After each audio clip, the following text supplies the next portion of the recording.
Hii ni bidhaa mpya kabisa, bidhaa nzuri ya kiafya, inatengenezwa kwa kutumia mmea asilia kabisa. Mmea unaitwa aloe vera, kwa Kiswahili tunasema choya. Hii ni aloe vera kwa ajili ya afya yako, ni juisi nzuri kabisa. Kama unaweza kuona hapa, ni juisi ambayo imetengenezwa kwa mchakato rahisi, mchakato asilia.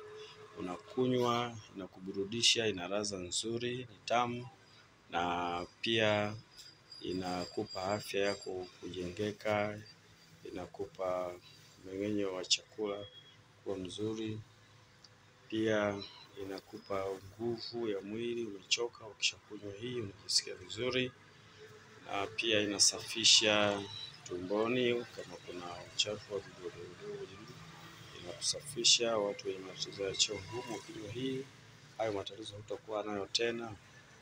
Lakini inakinga magonjwa sugu kama magonjwa ya sukari, magonjwa ya pressure, kansa. Ukiwa unakunywa hii, mwili wako unakuwa una kinga ya kutosha, inaongeza kinga mwili. Lakini pia inaweka damu yako kuwa sawa.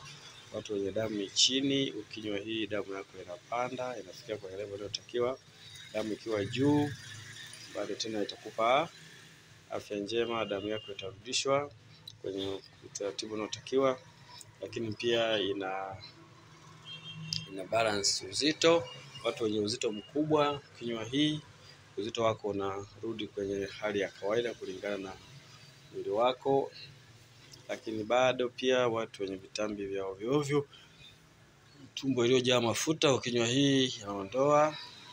Kwa hivyo ina balance uzito. Karibuni sana.